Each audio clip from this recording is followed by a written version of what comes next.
Assalamualaikum warahmatullahi wabarakatuh.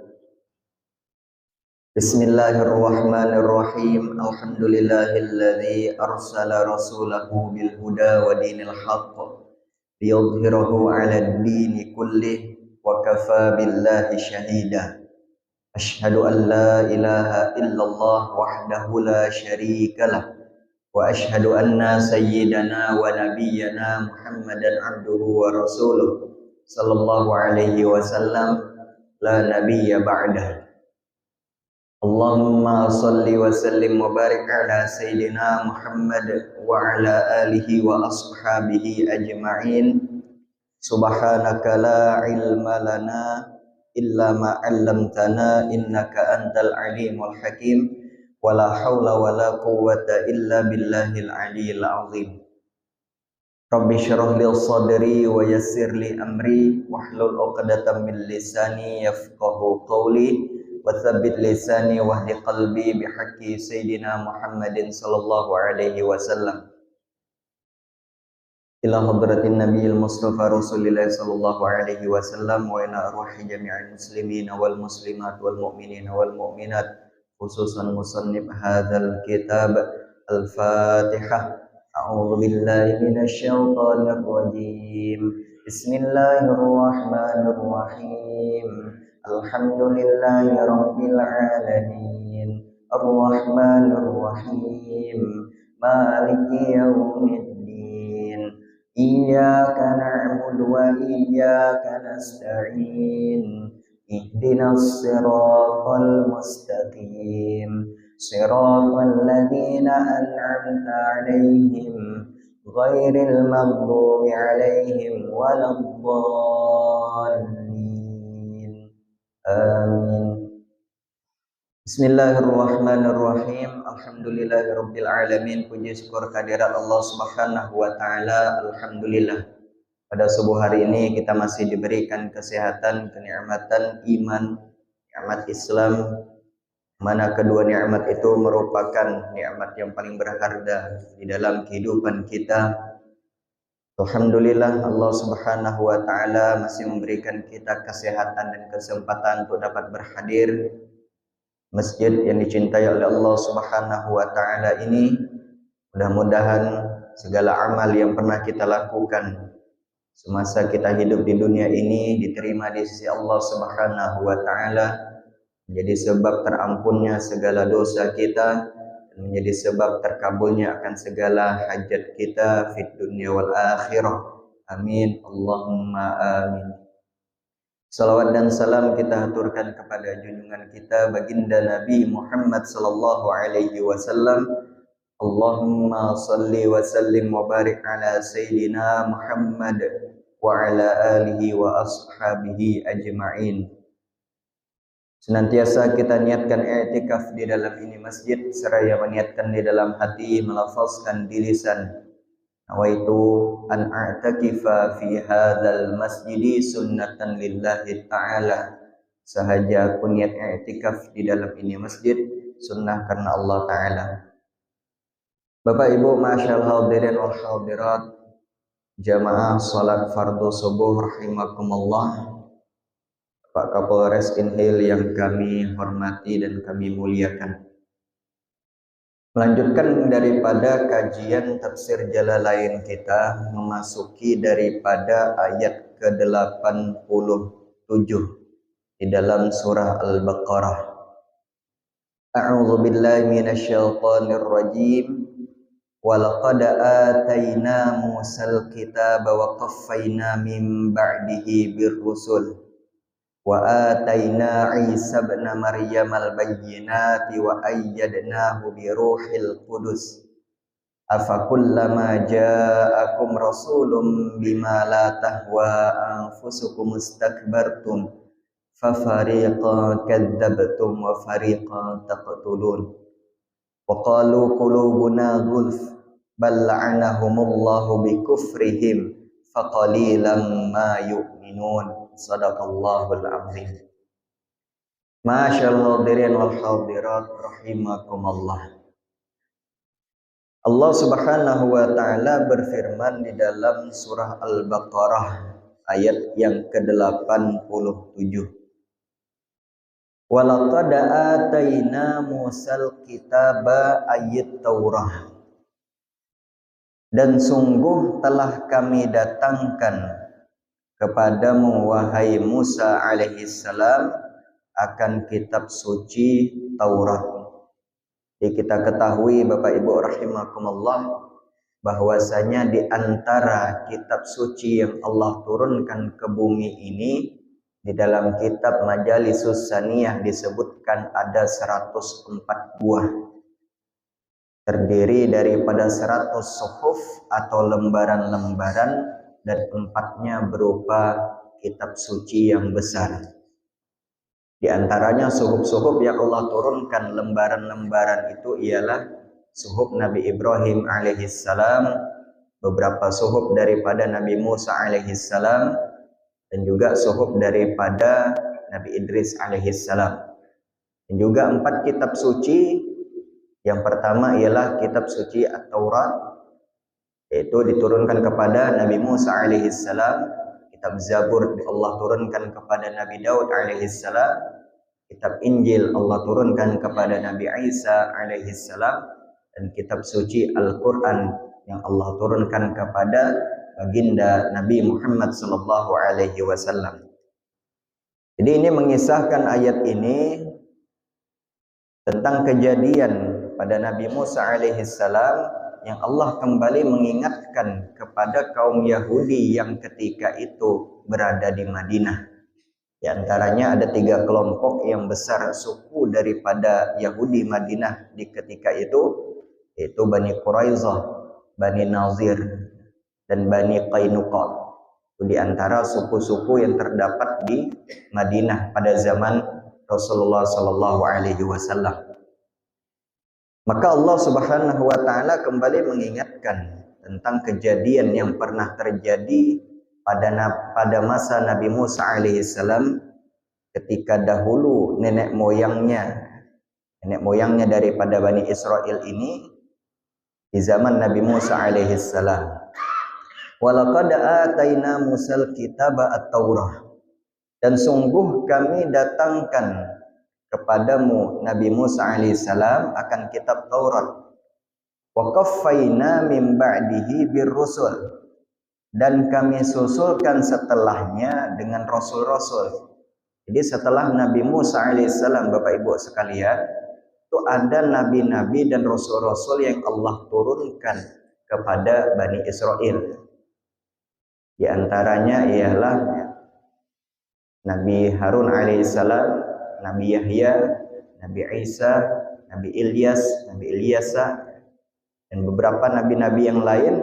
Itu ialah nabi-nabi atau rasul yang Allah turunkan setelah daripada Nabi Musa alaihissalam.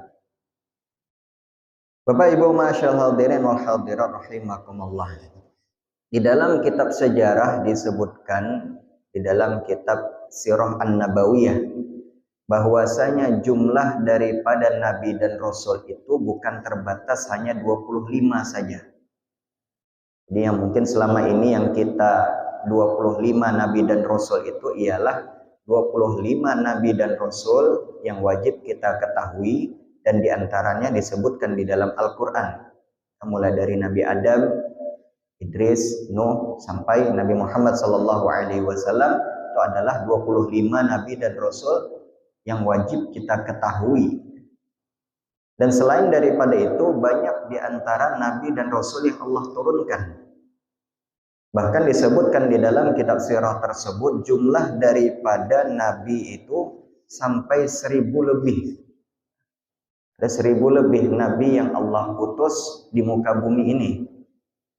Ada kita kenal dalam sejarah, ada Nabi Syed alaihissalam, ya, dan beberapa nabi-nabi yang lain, mungkin belum masyhur di telinga kita, tapi mereka adalah nabi. Dan sedangkan jumlah daripada rasul itu disebutkan ada 313 rasul yang Allah turunkan ke bumi ini.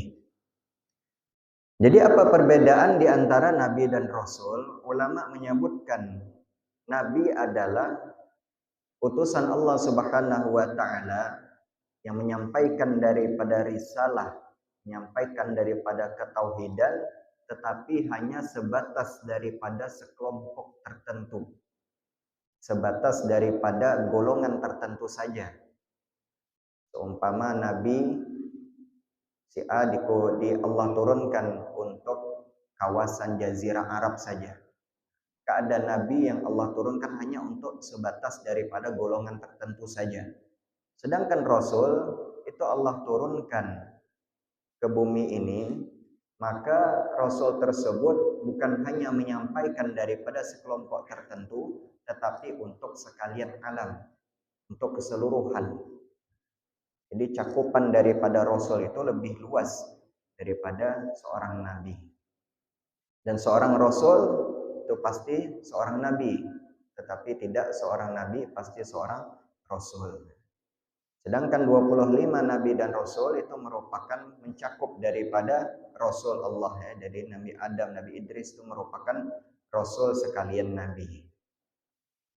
Waqaffaina min ba'dihi bir rusul. Jadi setelah Nabi Musa alaihissalam Allah turunkan beberapa rasul-rasul ya.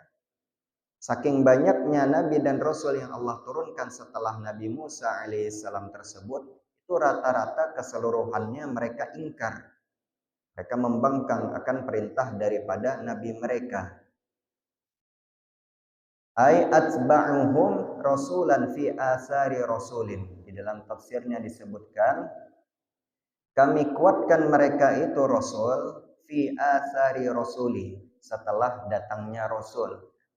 Di saking banyaknya Rasul-Rasul yang Allah datangkan kepada Bani Israel ini, ya bukan hanya cukup kepada satu Nabi, satu Rasul, tapi sangat banyak sekali. Jadi alhamdulillah ya, kita umatnya Nabi Muhammad SAW, jadi diturunkan oleh Allah seorang Rasul, seorang Nabi, Nabi Muhammad. Tapi alhamdulillah umatnya Nabi Muhammad ini salah satu umat yang mudah, salah satu daripada golongan yang mudah diajak untuk memeluk daripada agama Islam. Kita lihat bahwasanya salah satu daripada agama yang terbanyak di dunia ini ialah salah satunya ialah agama Islam ya. Wa ataina Isa ibn Maryam al-bayyinat. Dan kemudian Allah datangkan Nabi Isa putra Maryam al-bayyinah untuk menjelaskan daripada risalah-risalah Allah Subhanahu wa taala. Ini Bapak Ibu rahimakumullah, kurang lebih jarak daripada Nabi Musa kepada Nabi Isa alaihissalam itu disebutkan kurang lebih ya 3 abad atau 3 abad jarak daripada Nabi Musa kepada Nabi Isa. Sedangkan jarak daripada Nabi Isa kepada Nabi Muhammad itu kurang lebih 5 abad atau 500 tahun jaraknya. Jadi sesudah Nabi Isa alaihissalam Allah tidak menurunkan lagi Nabi dan Rasul, terkecuali Nabi Muhammad yang akan menjadi khataman nabiyyin, penutup daripada sekalian Nabi. Jadi banyak di antara setelah Nabi Isa alaihissalam diangkat oleh Allah Subhanahu wa taala ke langit, itu disebut sebagian ulama menyebut masa itu dengan masa fatrah, masa kesucian ahlul fatrah. Masa di mana kekosongan daripada Nabi. Maka itu disebut dengan ahlul fatrah, masa kekosongan daripada Nabi. Bayangkan Bapak Ibu sekalian, jarak daripada Nabi Isa kepada Nabi Muhammad itu kurang lebih 500 tahun. Maka setelah itu ya, banyak di antara kaum-kaum atau orang-orang yang kembali kepada ajaran-ajaran yang tidak mengikuti daripada ajaran Nabi mereka. Wa ataina Isa ibn Maryam al-bayyinat al-mu'jizat. Jadi Nabi Isa alaihissalam kita ketahui bahwasanya Nabi Isa alaihissalam ini banyak sekali Allah sebutkan di antara mukjizat-mukjizatnya. Seperti di dalam tafsirnya ini ka ihya'il mauta, seperti menghidupkan daripada orang yang sudah wafat. Jadi salah satu daripada mukjizat Nabi Isa alaihissalam, ia dapat menghidupkan daripada orang yang sudah wafat, orang yang sudah mati. Kita selama ini kan kada suah menghidupkan orang mati. Walaupun kita saking rindunya kepada orang tua kita seumpama yang sudah wafat, atau ada di antaranya istri kita yang sudah wafat, meminta supaya siapa menghidupkan. Walaupun dibayar mungkin tidak ada yang berani menghidupkan. Nah, urusan menghidupkan dan mematikan itu hanya urusan Allah Subhanahu wa taala. Ini salah satu daripada mukjizat Nabi Isa alaihissalam, ia dapat menghidupkan daripada orang yang sudah wafat ya. Di suatu ketika ada seorang suami ini ya ditinggal wafat oleh istrinya. Jadi melihatlah Nabi Isa dengan seorang laki-laki ini yang senantiasa bersedih. Nah, ini bukti bahwasanya ada juga seorang laki-laki itu yang ketika ditinggal wafat oleh seorang istri menangis dia. Tapi sebagian ada juga Bapak Ibu, jika dia tinggal wafat ya malah bahagia dia. Kenapa? Bisa kawin lagi dianya. Bapak Ibu rahimakumullah. Jadi karena kesiannya Nabi Isa melihat seorang laki-laki ini ya, menangis, senantiasa menangis melihat kepergian akan seorang istrinya. Jadi Nabi Isa menghidupkan dengan izin Allah Subhanahu wa taala seorang perempuan tersebut di dalam kuburnya dengan izin Allah Subhanahu wa taala kembali hidup. Ini bukan suatu kemustahilan, bukan suatu dongeng. Banyak di antara mukjizat-mukjizat para nabi yang pernah menghidupkan daripada orang yang sudah mati. Sebagaimana kemarin kita kisahkan Nabi Musa alaihissalam, ya, salah satu mukjizatnya ialah ketika disuruh untuk memukulkan daripada sebagian potongan daripada daging sapi untuk mengungkap siapa yang menjadi pembunuh daripada seorang tersebut, maka dipukulkanlah daripada potongan daging tersebut, maka orang tersebut dengan izin Allah dihidupkan kembali. Jadi itu merupakan salah satu daripada mukjizat Nabi Isa alaihissalam. Wa ibra'i, dan Nabi Isa alaihissalam di antara mukjizatnya ialah bisa menyembuhkan daripada penyakit kusta. Menyembuhkan daripada penyakit kusta, bisa menyembuhkan daripada penyakit baros. Penyakit baros ini seperti keputihan yang ada yang terdapat pada kulit seseorang ya. Bukan panau ya, tapi memang ada ya, kelainan daripada pigmen yang terdapat pada kulitnya. Maka di dalam istilah bahasa Arab itu disebut dengan baros ya, penyakit keputihan. Dan juga di antara mukjizat Nabi Isa alaihissalam, ia dapat membuat burung yang terbuat daripada tanah liat. Di burung itu dibuat daripada tanah liat. Kembali daripada apa tujuan daripada mukjizat ini? Salah satu hikmahnya ialah supaya ketika seorang itu melihat daripada mukjizat, maka seorang itu dapat kembali mengikuti apa yang dibawa oleh Nabi tersebut. Di mukjizat itu salah satu hikmahnya ialah ketika mereka melihat suatu kuasa yang terdapat dilakukan oleh Nabi tersebut, mereka dapat mengikuti agamanya, dapat mengikuti apa yang dibawa oleh nabinya. Itu merupakan bukti daripada kekuasaan Allah Subhanahu wa taala. Bapak Ibu masyaallah hadirin wal hadirat rahimakumullah. Kita ketahui Nabi Isa alaihissalam ya, salah satunya mukjizatnya yang terdapat pada Nabi Isa ketika masih dalam usia beberapa hari, Nabi Isa ini dapat berbicara. Jadi ketika orang-orang banyak mempertanyakan kenapa Siti Maryam ini, Sayyidah Maryam ini melahirkan seorang anak tanpa seorang bapak. Tapi banyak juga sekarang, wah ini ya, bebinian perempuan yang mengikuti Siti Maryam juga. Nah, ini bahaya ini. Tiba-tiba ada langsung lahir anaknya, bapaknya entah kemana penerusnya. Ini berbeda Bapak Ibu rahimakumullah. Siti Maryam Allah Subhanahu wa taala memberikan sebuah keutamaan, keistimewaan. Dari rahimnya Siti Maryam Allah titipkan seorang nabi dan rasul yang bernama Nabi Isa alaihi salam. Kalau kita temukan lafaznya di dalam Al-Quran, ya, Isa bin Maryam, Isa putra Maryam, ya. Jadi dinisbahkan Nabi Isa itu kepada ibunya. Kalau kita kan nasab kita biasanya dinisbahkan kepada ayah kita. Si A bin Abdullah misalnya, si A bin Abdurrahman dinisbahkan kepada ayahnya. Tapi Nabi Isa dinisbahkan nasabnya kepada ibunya, ya, Isa bin Maryam. Itu membuktikan bahwasanya ini salah satu daripada kekuasaan Allah Subhanahu wa taala. Ya. Nabi Isa lahir tanpa seorang ayah. Merupakan mukjizat. Jadi orang-orang ketika itu banyak mempertanyakan, kenapa engkau wahai Maryam melahirkan seorang bayi tapi tanpa ada seorang suami?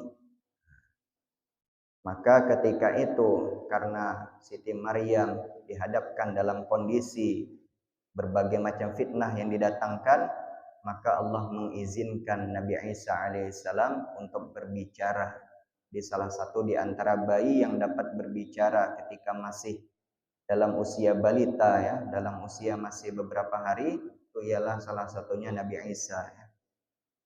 Di Nabi Isa mengatakan di waktu ia beberapa hari, aku adalah seorang nabi, seorang utusan Allah Subhanahu wa taala. Ini merupakan suatu kekuasaan Allah melahirkan seorang anak, ya, tanpa ada ayahnya. Bapak Ibu masyaallah hadirin wal hadirat rahimakumullah. Wa ayyadnahu bi ruhil qudus, dan Allah kuatkan dengan adanya malaikat Jibril alaihissalam.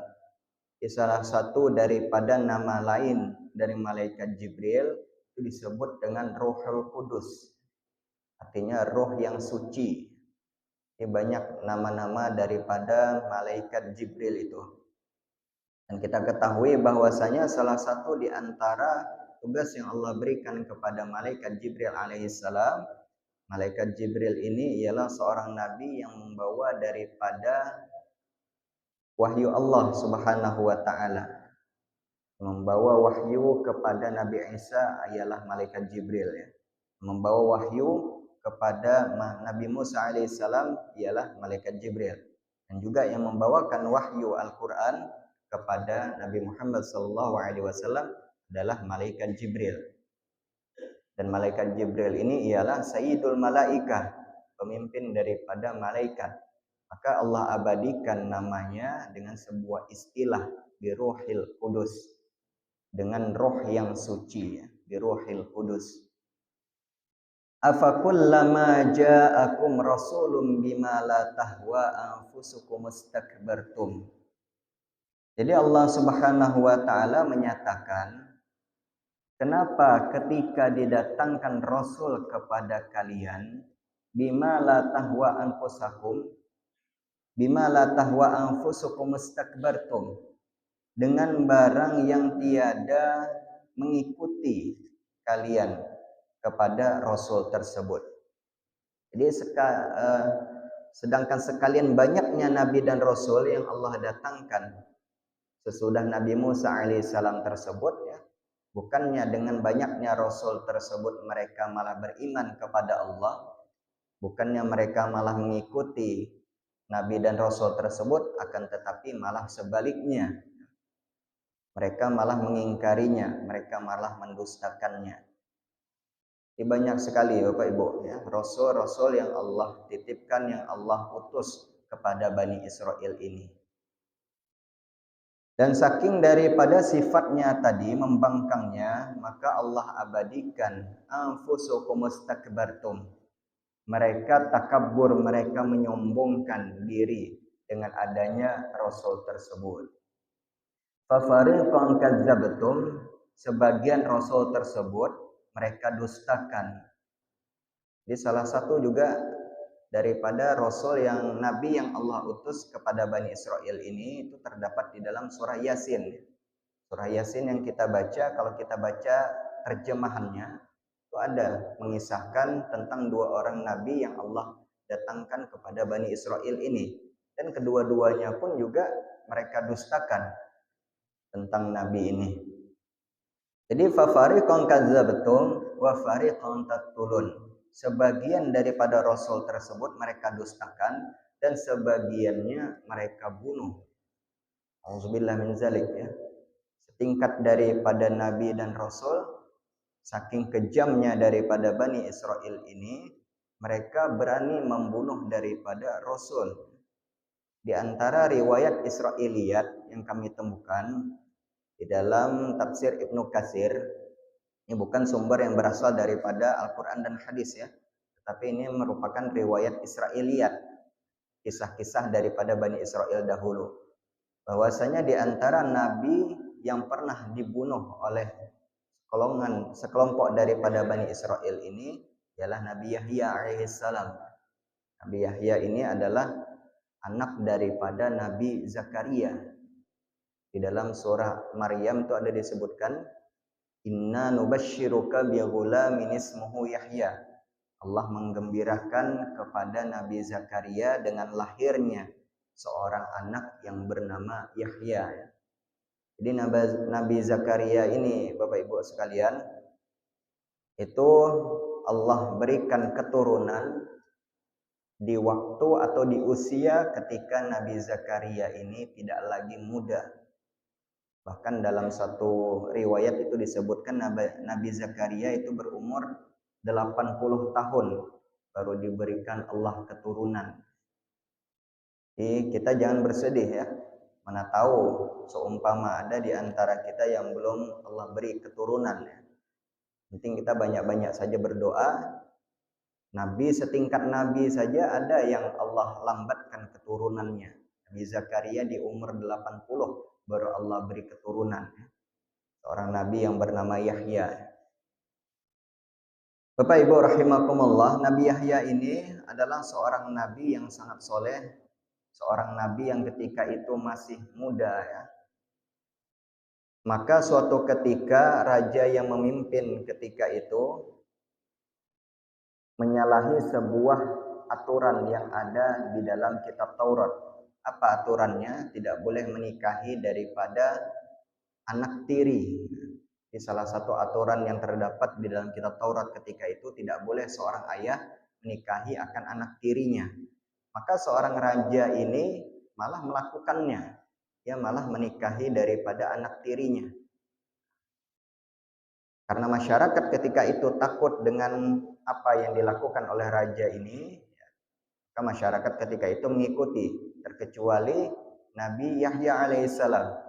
Nabi Yahya sangat keras ya, menolak daripada apa yang dilakukan oleh raja tersebut. Nabi Yahya mengatakan bahwasanya ini menyalahi daripada ketentuan hukum Taurat yang ada di dalam kitab Taurat ketika itu. Maka raja tersebut memerintahkan pasukannya untuk membunuh daripada Nabi Yahya ini.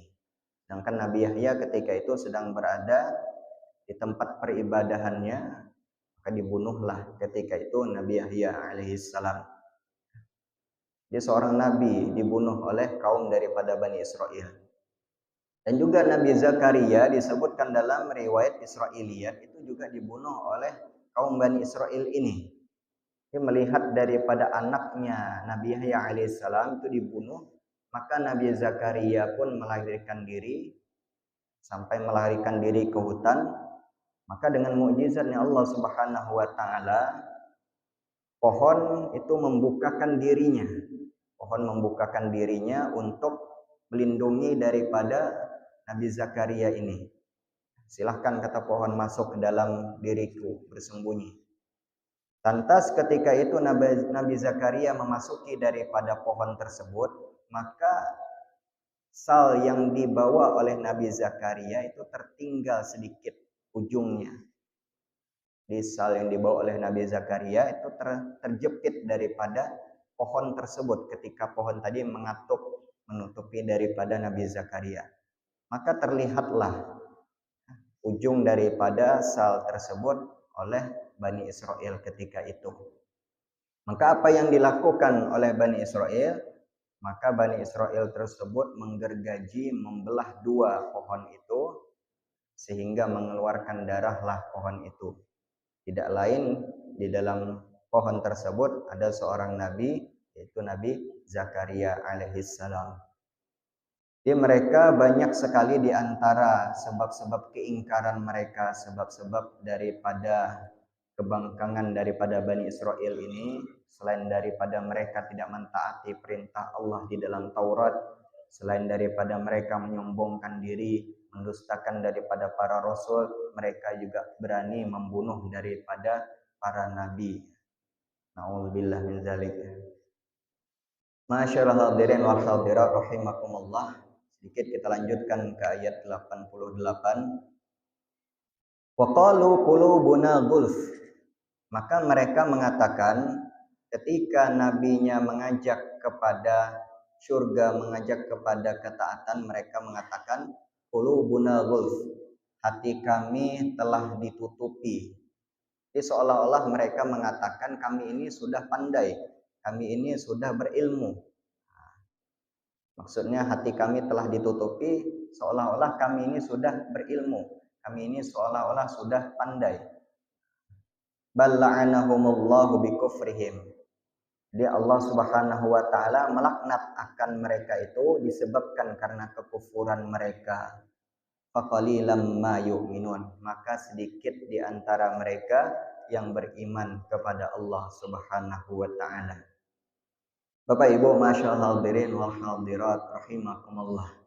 Dapat kita ambil intisari atau kesimpulannya ya, daripada kisah-kisah Bani Israel ini yang terdapat di dalam Al-Qur'an, bahwasanya Bani Israel ini merupakan suatu kaum yang awalnya itu diutamakan oleh Allah, tetapi karena sikap mereka, karena perilaku mereka yang membangkang dan mendustakan daripada para nabi dan rasul, bahkan mereka berani membunuh daripada rasul, maka dengan itu Allah Subhanahu wa taala mengecam, melaknat mereka. Arti laknat itu apa? Menjauhkan daripada rahmat Allah Subhanahu wa taala.